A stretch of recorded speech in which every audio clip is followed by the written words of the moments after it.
It's time to get started. I want to welcome everybody that has joined us so far. We'll have a few more people log in as we go over the next few minutes. My name is Tim Cole, and I'm with Waypoint Church Partners, and you're joining the Waypoint 55 webinar series tonight, which we do every month and have for the last 3 years with our ministry partner, Mid-Atlantic Christian University. And so we're thankful for them to be our sponsor for this webinar series that we do for church leaders to help them get on mission and stay on mission. And it's what Waypoint's all about, is helping church leaders navigate ministry, and we do that together. And so this webinar obviously is for youth ministry in particular, which we usually do once or twice a year. But this topic in particular is kind of, let's have a conversation about how things are changing in youth ministry, some for the foreseeable future, but some for long term, that things are changing because of the COVID season. So we're going to talk about that. But before we do that, I want to drive a poll as we're getting started just to know what our attendance is. We've all discovered now that attendance and screens are two different things. And so we always give MacU a report on how many people get to join our webinars for the year. And so I'm guessing this one will not be big groups as we do sometimes with elders or mission teams. We do webinars every month for different leadership groups in the church, whether it's first impressions teams, prayer teams, elders, things like that, worship teams. But this one's for youth leaders. And so most of you have chimed in there. All right. And so I'm going to end that. We've got enough representation there. All right, and I want to introduce our three panelists tonight. We've got representation from up in the DC area, and then down in North Carolina, and then Southwest Virginia. So kind of triangulated around our region, guys that are leading youth programs in really good churches. And I forgot when we first met how we totaled up our total youth experience together. We won't calculate it tonight, but guys that have been leading a while in good situations and really good thinkers about not only today, but moving forward with what's going on with youth ministry. There is a Q&A button that you've got, and I would invite you to type in questions as the guys are talking as soon as you think of it, rather than waiting for the end. But if we have time at the end, we'd love to answer questions about what they talk about related to your specific scenario. But if we don't get to answer it live, we do get a report of all the questions that are typed in. So please type it in, and then we can answer them after the fact. Tomorrow or the next couple of days, we'll answer them via email. So if you have a question, don't hit chat, but hit Q&A, and that allows us to be able to respond to your questions tonight or over the next couple of days. There also will be an automated email that goes out tomorrow night. It just automatically goes out 24 hours after the fact. And I'll include the guys' emails tonight. So if you have a question for one of them in specific about what they talk about, you can try and connect with them that way. And if there's any other resources or thoughts that I can insert into that automated email, there's a text box that we get to edit. It's a pretty ugly text-only email that we don't get to design very much, but the information will be there, including links to our upcoming webinars after this one. Normally I'll wait till the end, but I will tell you that our next webinar is the companion to this one, which is New Realities for Children's Ministry. And so, and that is really the hot topic this month in particular, as I'm talking to leaders, is all the issues around doing kids ministry, not only Sunday morning, primarily Sunday morning, but any other programming as well, how that's all changing or has changed over the last 3 months and how we have to respond to that. But this one is about youth ministry. And so we've got, at least on my screen, we've got Corbin Kuhn from Town South Church of Christ in Elizabeth City, North Carolina. And then we've got Tom Pounder, who is at the New Life Christian Church, which is multi-site, but they're based in Chantilly, Virginia, in the DC suburbs. And then Jacob McClarney, who is at the Chilhowie Christian Church in the thriving metropolis of Chilhowie, Virginia, in Southwest Virginia, almost, well, I wouldn't even say almost to Bristol. So you're out there somewhere in Southwest Virginia on 81. So we got three really strong churches and good leaders. And so I really don't even know how to get started other than to say we've been had our heads down so much for the last 3 months. I know that the leaders that I get to work with, we're all worn out because of all the extra work that was created just out of the blue in March on kind of upsetting the apple cart and having to re-envision how we do ministry over this lockdown season, that now we're just starting to think about, so what's this going to mean for December and next March and 2 years from now? And so I invited these guys to come on and talk to us about some of those things. And so I'm going to throw out maybe just a real quick, easy question to get started, and then I'll kind of moderate a few more questions as we go. But I'm wondering, kind of the obvious thing, but for you guys in your ministry, they're all in good size youth ministries. What are some of the things that you've had to quit doing during COVID that you've decided, you know what, we're just not even going to continue to do that anymore, even when we're able to, when we regather, or something, or you can respond with things that you quit that now you become convinced we have to reinitiate that because we've really lost that from our youth program over the last 3 months. And so you guys can interrupt each other to jump in, but that's the first question for you guys, is kind of what we've stopped doing over the last 3 months that we're going to that we reinitiate, or just say, you know what, we didn't have to do that anyway.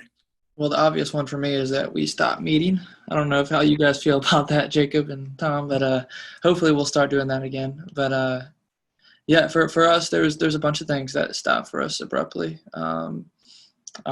Everything really, our small groups, our big group is what we call it at Town South, our opportunities to worship in different ways. And so our youth band, that is a very active part of our church, stopped. So all kinds of things like that. And so I'm hoping to not reinvent the wheel, but to do things differently here in the fall that might not look exactly like the way we were doing it beforehand. And so, but yeah, so some of those things that are important to us, that are really good things, I just don't think we're going to be able to do the same way, which we'll jump into in a little bit. Stopped doing in-person stuff as well, which at the very beginning was great. A lot of people, a lot of interaction, and then slowly but surely it starts waning in the interaction. As much as kids love their phones, it became less of a hot thing to do. And so what we started to try to do, and we were able to start doing it early in July, is to start trying to do in-person gatherings in socially distanced community ways. The idea would be so we couldn't do one of the things we stopped doing was high program stuff, because what we wanted to do when we're evaluating things is, what can we do to just get people together for community and for connection? Mm-hmm. And so that became a high priority to us, rather than the cool, fancy skit costumes that we would do, or funny, messy skits and whatnot. We couldn't do that anymore. So we started to try to figure out, what can we do just to build community and build connection. And that has been a really cool find. Again, we'll talk about some more of that stuff a little bit later, but again, the high program, high wow factor things became less, and what we had to do was focus more on community. Yeah. What it showed me was something that we need to start focusing on more, is that it's so easy to get focused on the big group and the program, especially when you start to have a lot of students. It's so easy to get wrapped up in the program side that it's almost like the relationship side gets pushed over a little bit. And so this kind of like recentered us in a way on relationships in a really healthy and good way, to start focusing on those again. So I would say for us, one of the big things that we're going to stop doing is be so focused on the large group program side of things, and really zero in on some of those relationships that we have with our students, because obviously, as we all know, the relationship is what is so valuable, especially when it comes to student ministry. Sure. Well, and I'm curious, I'm going to interrupt you, but for you guys pre-COVID, how many of you had dedicated youth worship on Sunday morning from the three of you? And now I'm guessing that you don't, but if you can quickly say, we had the teens went to adult worship, or they had dedicated, and this is where you're at currently with your regathering. We had just the students going, all of our 6th through 12th grade, anytime I say students, I'm referring to our 6th through 12th grade, they all went to the main worship service on Sunday mornings, but Sunday nights we had a full student service with worship and a message and everything. So. Okay. And what's your current hope for reinitiating that, if at all?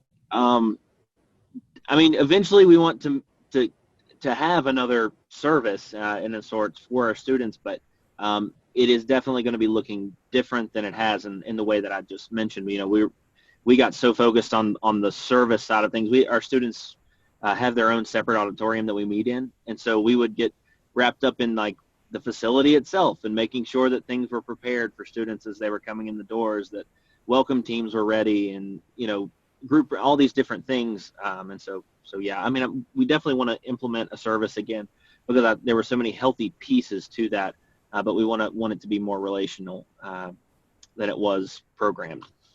All right, Tom, how about you guys? Yeah, our high school students were involved with the adult service, but our middle school, we had 2 services at 9:30 and 11 o'clock that we had a middle school dedicated service.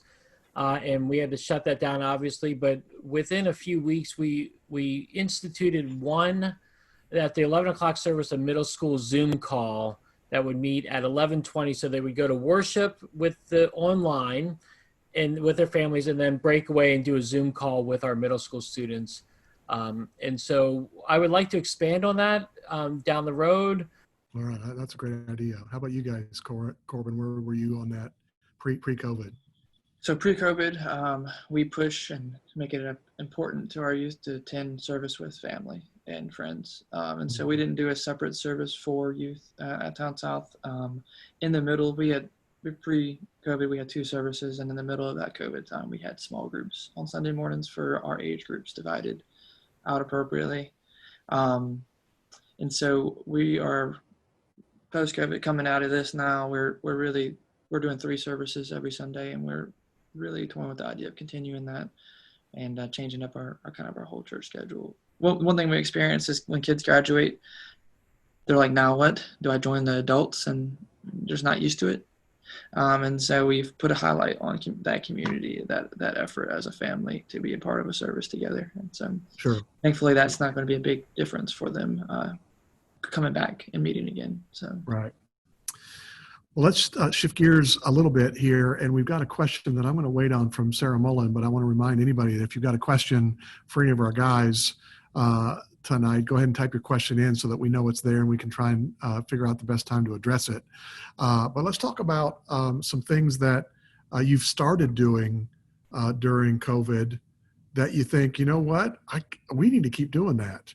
And things that you were not doing pre-COVID. I'm curious, what are some of the things that you guys have discovered? This is great for our youth ministry and the individual faith development of our kids. One thing that I have to accept as a youth minister is that I want to go where the students are. I don't want them to come completely to me all the time. And going to where they are nowadays is being alive on social media. And so one thing that beforehand is I was focused on creating content, creating stuff to post on social media. One thing that I've started to appreciate during this time is allowing the students to create the content, the stuff that we post in our accounts. And so it's orchestrating that and getting them to do it. But I appreciate that a lot more, of seeing their faces on our social media saying, hey, you got this, and encouraging someone today or giving a devotion. And so I'm hoping to do that better as we move out of this. The church where we attend, my son did a 2-minute devotional thought that they posted, a different kid every night, and I thought that was great, not just for the kids, and of course the grandparents love that, but man, what a faith development step for a teenager to say something to their peers that's spiritually meaningful. That's a big thing, even if it's only 2 minutes. I thought that was a good thing. But Tom or Jacob, what are some things that you guys have started doing that COVID forced that you're probably going to keep doing now that things are changing? I won't say we're going back to normal. We'll never be back to normal, but whatever our new normal is, you're going to keep doing it. Like, I'm a big tech guy, but I never had time to invest in YouTube or even really active in social media. Like Corbin was talking about, just trying to go and being with the kids. Like, I would post stuff on social media, but now I'm trying to be very intentional about social media and what we're posting. But YouTube was a big thing. I always had this dream of doing like a mini youth group on YouTube. And so now that we had this time, this extra time, we did it. We did a midweek Wednesday night YouTube thing for about 30 minutes, and we would share that. They would have a fun element, a worship element, and a quick little lesson. And it went very well. I was very pleased with it, and we learned a lot during the 3 months. And so we took a break over the summer to reevaluate, but we're going to launch it again back in the fall. And it's a really cool add-on to what we do, because we do a lot of home groups in our program. And so this really does provide an opportunity for them to connect in a kind of a traditional youth group type thing, just online. But the other thing was our parents meetings. Whenever I would do a parents meeting in person at church, I got terrible attendance. And I thought, why not? Come on, parents, please help me. I'm a parent, so come on, help me out here. But, we went to Zoom. We did a Zoom one, and it was fantastic. More parents showed up to that Zoom call than ever before. We did a monthly parents Zoom meeting just to check in with people, give them an update, and share a little devotional thought. And that was really, really cool. And we're going to continue to do that. So those were two things that stand out to me. That one right there is worth the weight in gold right there for the parents, because getting them to come to another meeting is tough. I was going to share almost the same thing that Corbin said when he started his, and it's something that I tell my leaders very often, is that we want to be a ministry that is stepping into the world of our students. And I always think about, the fact that Jesus came into our world. He didn't just stay where he was and expect something, but he stepped in to where we were. And so I think for us to model the life of Christ, we need to do the same thing for our students, and not just sit back in our buildings and say, hey, come to this, come here, just always come to me, but rather go to them. And the place that they're in right now is social media. And I think too often the church as a whole, like lots of churches, utilize social media not as a place to do ministry, but a place to make announcements or to further that come here, come and then we'll tell you something, or come here so we can minister to you. But it's like, for us, we're coming to that realization and seeing how valuable and how important the opportunity is to minister right there on social media and on those platforms. We've had lots of students who have started to get involved with our ministry. They've never been to our building, but they are starting to get involved with our ministry just through what we're doing online. We created a video early on in the whole situation with COVID, where I asked a question on Instagram on our stories, and I asked students what their favorite drink was. And students responded, and we went and bought all of those drinks and delivered a drink to every student who responded. Just randomly, we let the parents know, hey, we want to do this, and if they gave us the go-ahead, we went and dropped it off and just went and knocked on their door and left them these drinks.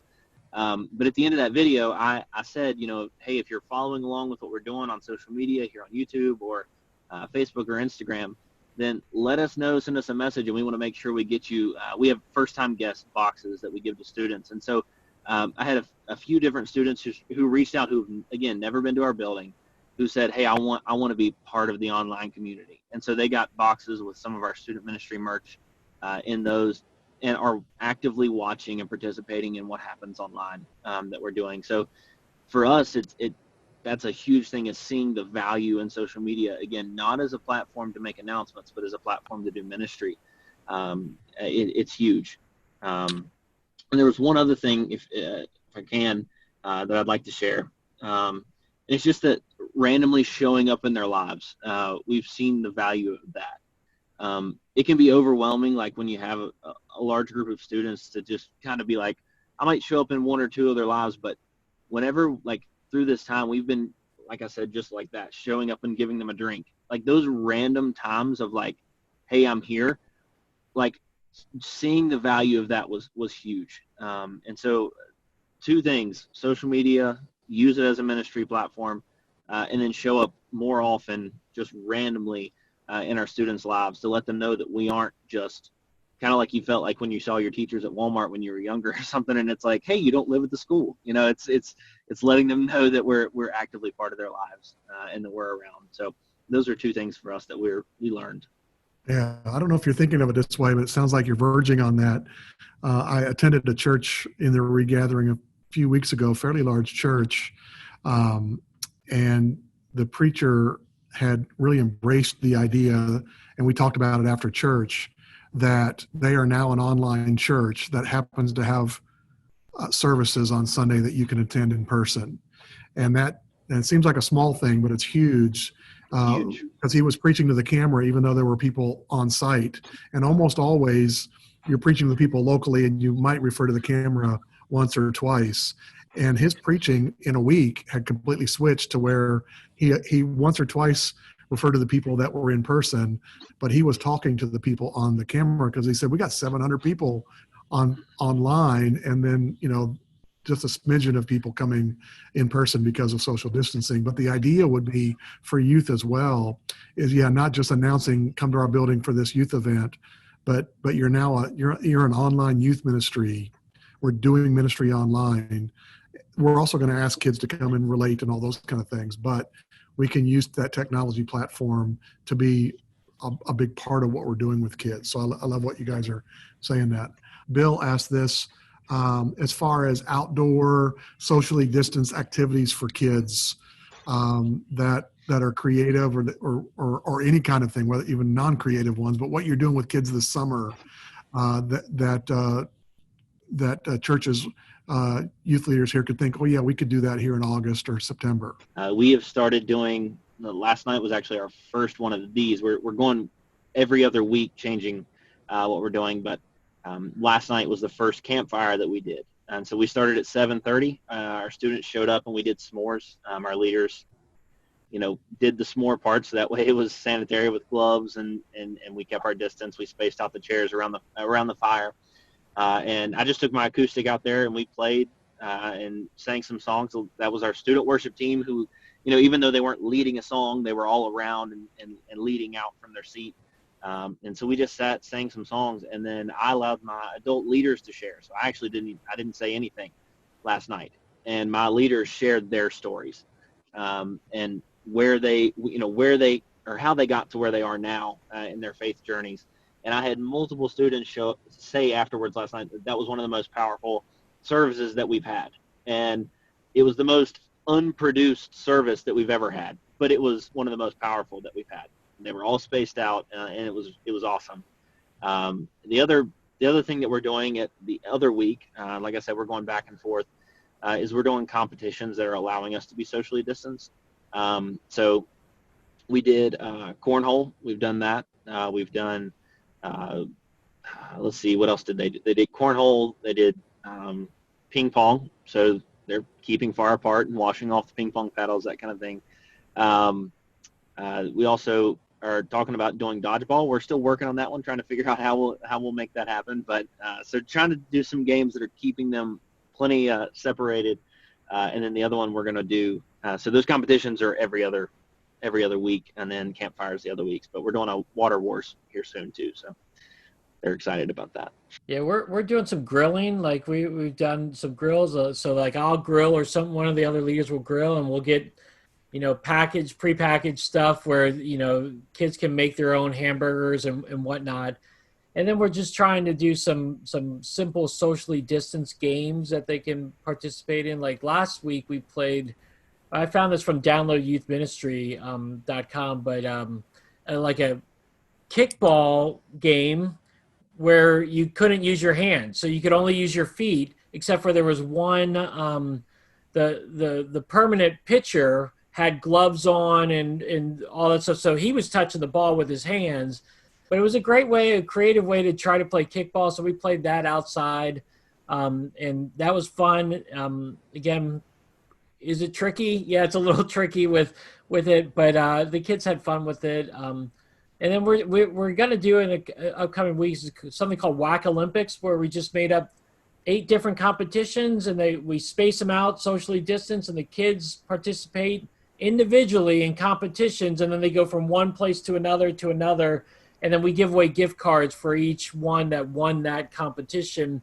Obviously, after every round, the leaders will then wipe down the stuff that needs to wipe down. Like one of them is like hula hoop for time. How many times can you get the hula hoop around you? Or the other one's like cornhole for time. How many, bags can you get in the cornhole? So simple things like that. We're just trying to take some old games and tailor them to where they're socially distance appropriate. But we are grilling a lot. I'll say that. We're grilling a lot.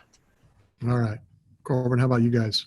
Jacob had a nice, I don't know how you want to say it, but spiritual time around the fire, which is great. I just love anywhere, any place those things can happen. And I don't think there's one set thing like that you got to do to make that happen. Not just like being natural and letting the Lord show up in those moments is huge. But I definitely we've done a couple of things. We live right near, our church is located near a river here in Little City. And so we've had river days. And so a bunch of people in our church family have jet skis and boats. And you don't have to do much to say, hey, let's have a good time. And so we've done a river day that was well attended. Not so good on the social distancing. So if you want something that's socially distanced, I do not recommend that one. But we're doing a water day here at our church. It's a family water day. So it's not just for our youth, but it's a church-wide effort just to build that community and have a good time together. And so we're actually doing that on our campus here on a Wednesday night, actually. And so ice cream truck. There is going to be some social distancing stuff available for the people that are definitely taking better precautions. But there's also going to be options for people that are okay with it. And so slip and sides, all that kind of stuff. And so those are just some ways that our church is just utilizing the great outdoors to our advantage and creating some community, some good times together. So talk about what you have all discussed in preparation for this and what you're perceiving about what's changing with youth ministry that you'd like to share with our leaders tonight. The issue that I'm facing is the lack of discipleship, at least knowing like how well it's going or knowing what kind of spiritual state some of the students are in that I knew beforehand. And so as I've been processing, as I've been planning and organizing, I'm trying to put my mind on how to create opportunities for discipleship, authentic discipleship. And I think that's probably, so in my opinion, the most top needed thing at the moment, right? Is for my ministry, there's probably not another video right now, probably not another, attempt to connect online, more so than trying to figure out how to create an opportunity for our students to experience discipleship. And for a leader, not just me, to be poured into and their life. And so something that's probably going to change for me and still to be determined and figured out is a lot of churches focus on small groups. I'm toying with the idea, maybe they call it micro groups, right? Like groups that are even smaller than small, right? And 3 to 4 people, maybe 5 at the limit, at the tops, meeting together once a week in the fall. And then once a month coming together as a whole outside. So the guy who asked that question, we'll come together once a month for an outdoor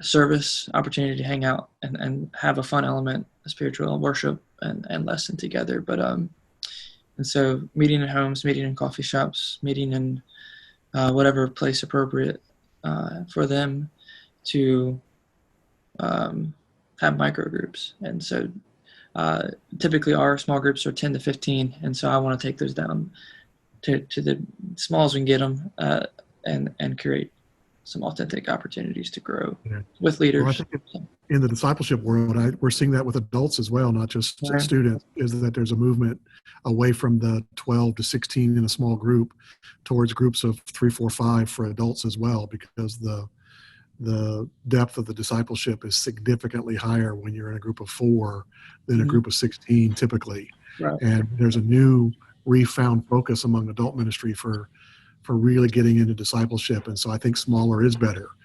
Just from the accountability side, you're going to be missed. You got to speak up and you're forced to really process where you're moving on your spiritual journey rather than sitting back in the corner and just listening for the night.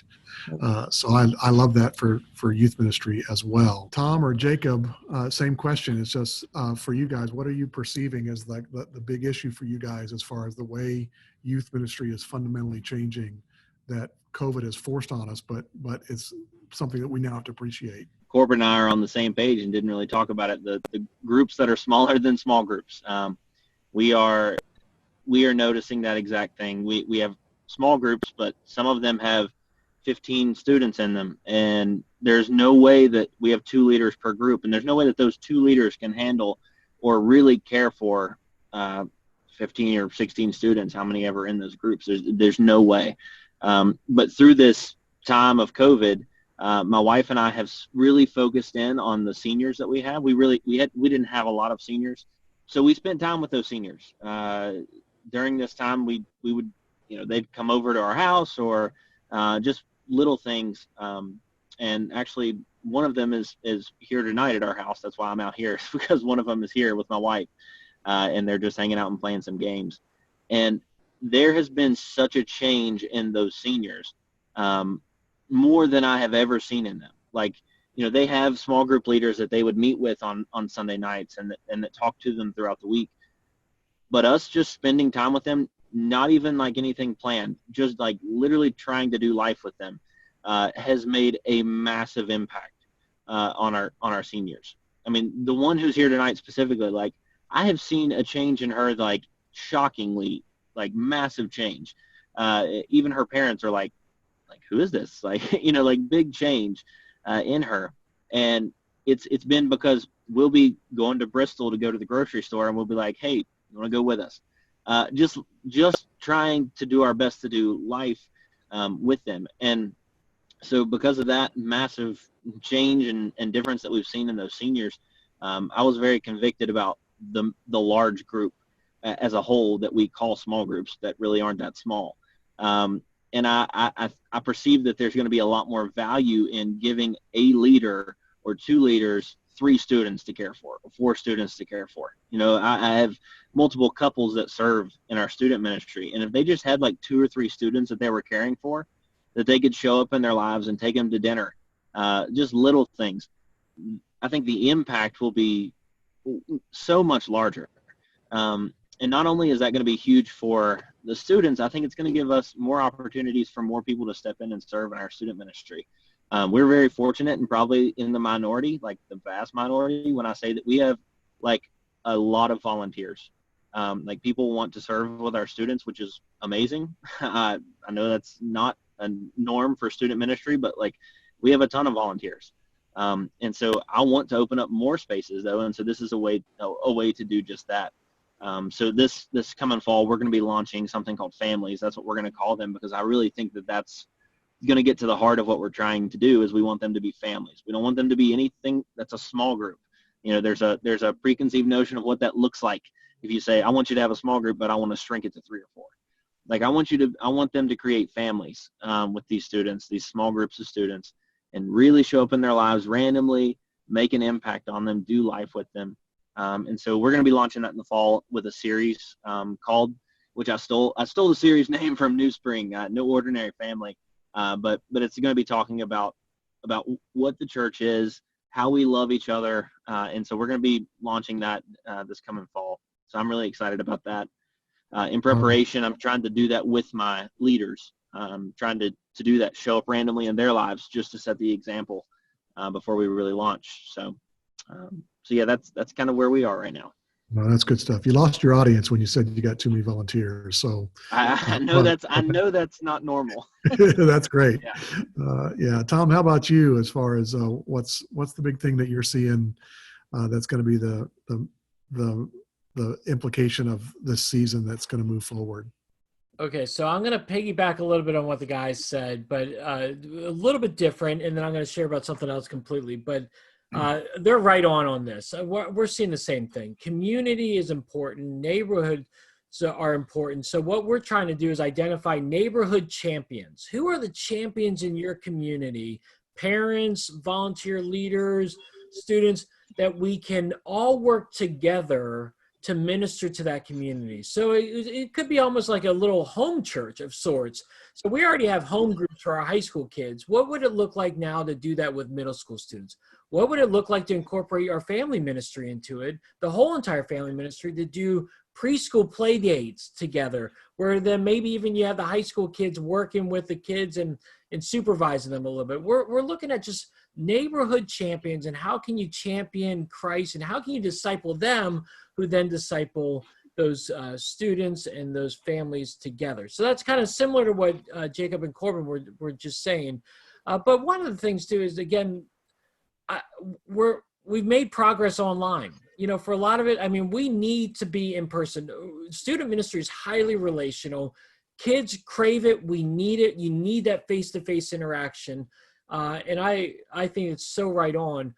But we've made progress with online development. And so what is it that you can continue to do today that you can drive into the fall, into the winter, where you're not working too much, but where you're just adding it on? What kind of online component? Again, for us, it was YouTube. It was TikTok. It was, well, maybe the Chinese will destroy us with TikTok, but it's, it's one of those things. But what kind of component can you get there with them online that you can help minister to students and reach students that you may not have been able to reach before? Because here's the deal. Kids need to be together with other kids, but parents are freaked out about COVID, and they're going to be freaked out until we get a vaccine. And so I know kids that we haven't seen since we went online because, well, we haven't seen them because we're not meeting in person, but they're not going to come meet in person because they're freaked out. But they don't want to get online with us because they're weirded out by Zoom for some reason, even though they're on their phones all the time. So we've got to find ways to make connections with them all. But again, I think online, what is it that you can take with you going into the fall to add on to your ministry? Sarah asks, how are you engaging with teens that go to church, but don't come to a whole lot of youth programming? How can what you're learning through COVID season change your engagement with that class of students that really aren't engaged in your youth ministry very much? So I don't know if any of you want to kind of jump in and say, well, this is a way that makes sense now. Again, you've heard a lot of us say multiple times, is the online content. For me, I see nothing wrong with a student starting online and then eventually showing up in the building. I've asked the question, talking with some other people in ministry before, the argument has been, well, we want to use our online to get people into the building. We want to use our online to get people here. And to me, it's no, we want to use our online content to grow people in their relationship with Jesus. We want to introduce people to Jesus online is what we want to do. The question for me is like, what's more important to have a student or what's more valuable, a student who's active on social media, sharing the content, engaging with what we're creating on a regular basis, sharing the gospel with their friends online, or a student who just came to the building and then sat and didn't interact whatsoever? Like, for most of us, we structure in such a way that's like the value is in the one who just came to the building.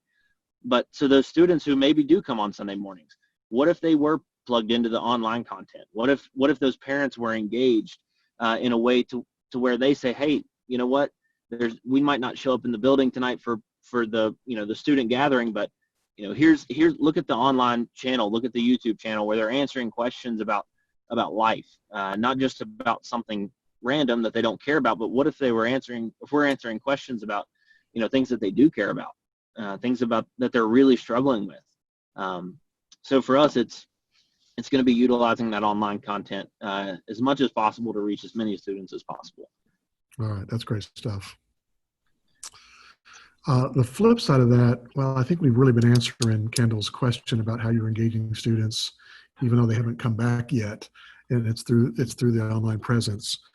Here's one question that I do want to get into tonight that I'd hope we talked about is, who asked it over here?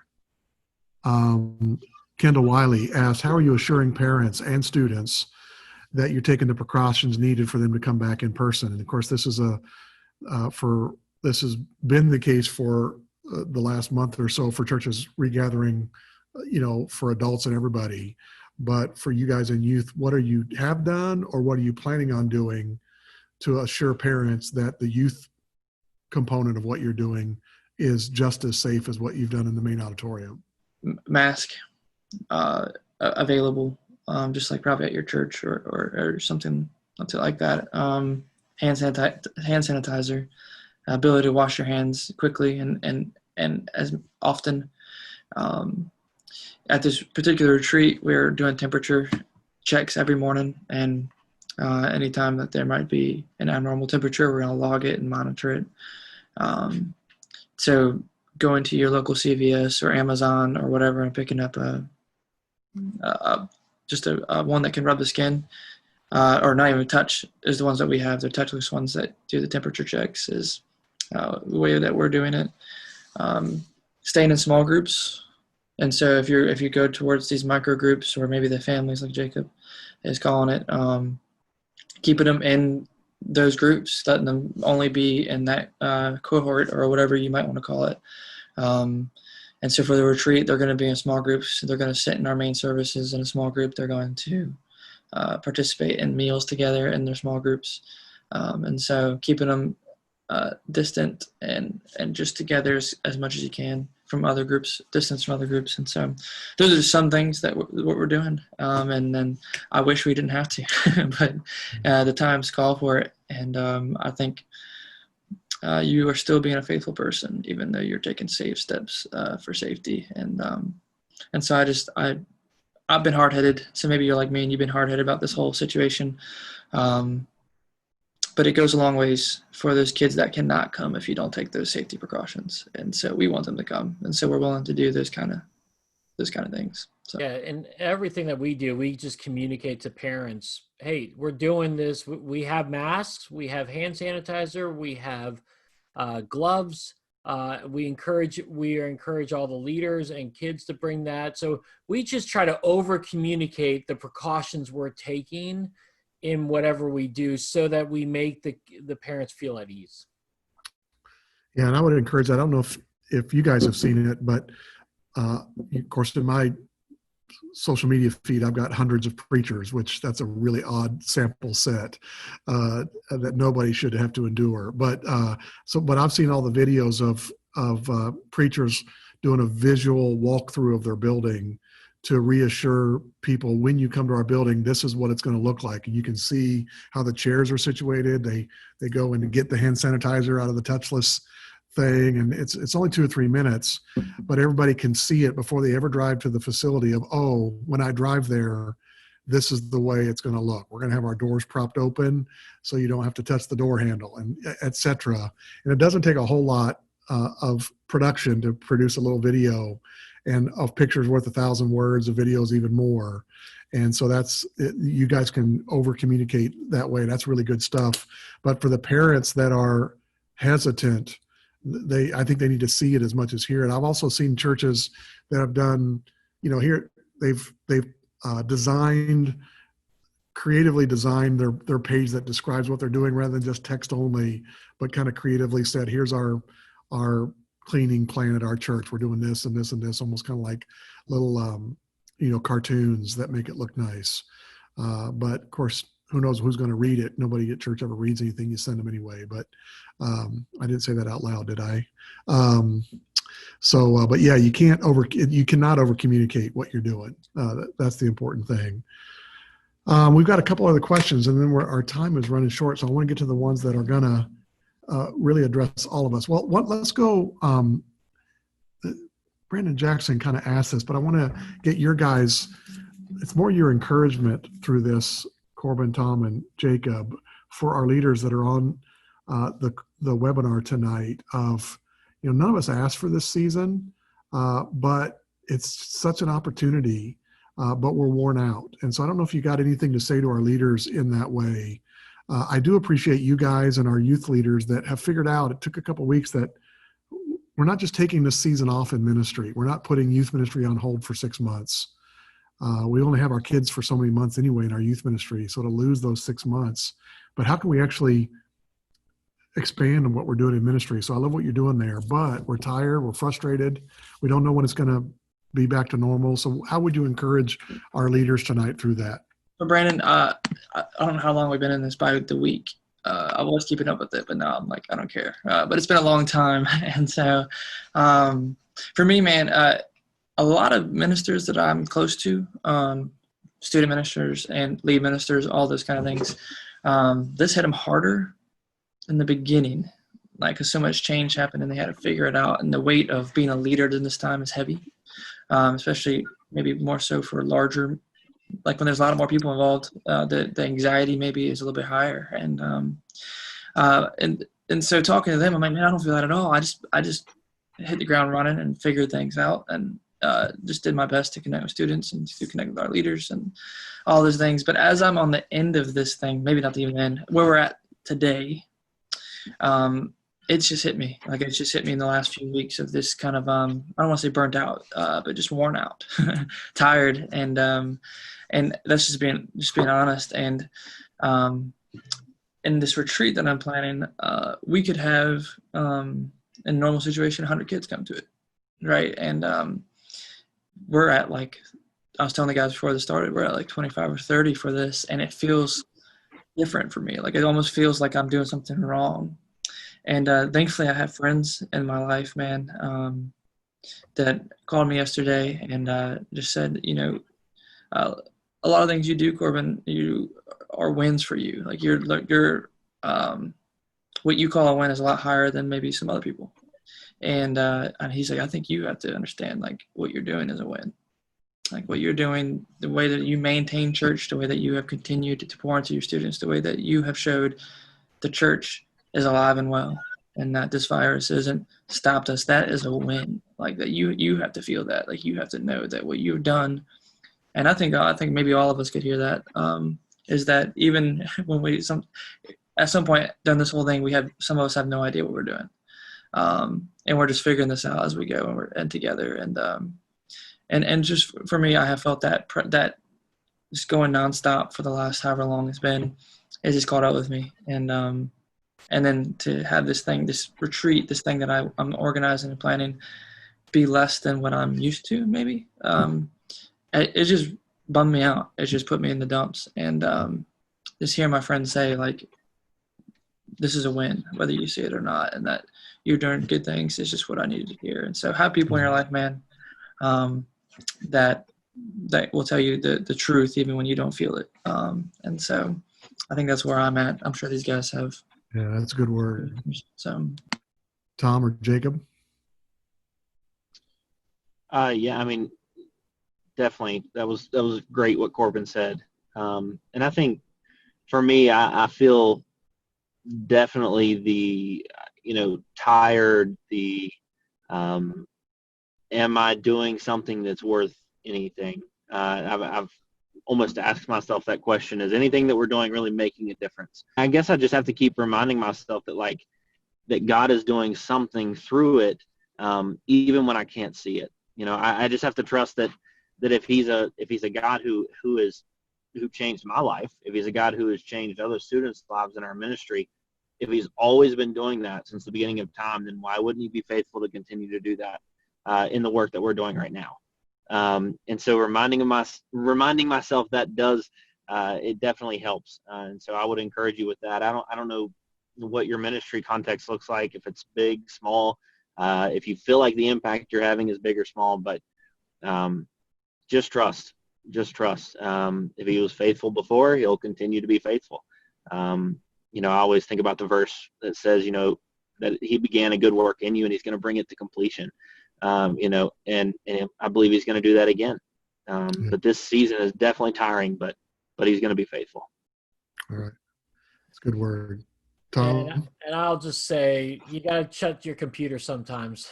The work will be there tomorrow. And, there are days that I'm working till 9 o'clock, 9:30, doing stuff. And I'm like, what the heck am I doing? I'm sacrificing my time with my family to do this stuff. And we could work all day long if we needed to. I go through all the range of emotions: depressed, happy. I love the idea of creating new things, but if I let it consume me, it will consume me. So just take some time to relax and enjoy that time. Don't feel guilty about watching a movie with your family or your friends. Just enjoy that time so that you can get refreshed. Yeah, that's good. Yeah, I think the next couple of months for ministers in general, youth ministers and others, hopefully is a season where there's some self-care and soul care happening coming off this 4-month stretch. It's March, April, May, June, July. It's like we're exactly 4 months into this. That's a long stretch. And so soul care and self-care are really important. So I'm glad you said that. Well, our time is about up. We've got a few other people that asked some questions that we'll address via email coming out of this. But I do, again, want to thank Mid-Atlantic Christian University for being our ministry partner, as always. But want to remind you, like we said, that our next webinar next month is for the children's workers at your church. And you'll be the best person to invite them to say, hey, I did the youth one. We've got 3 great leaders that are joining us from Maryland and Virginia and North Carolina, children's leaders for that one. So hopefully you'll get your children's leaders to join that one. We've got one the following month in September for your prayer ministry about how to host a prayer equipping event at your church. And then we've got one for your missions team coming up in October about having good short-term mission trips from your church. So those are the upcoming ones that you guys can help promote for us. There'll be links to those in the follow-up email that you get tomorrow. But otherwise, we're really glad that you've joined our webinar tonight. We love that you're serving the youth and students at your church. They are not the church of tomorrow. They are the church of today, and you are doing ministry with them today and making disciples out of them. So thank you for what you do. You are my heroes.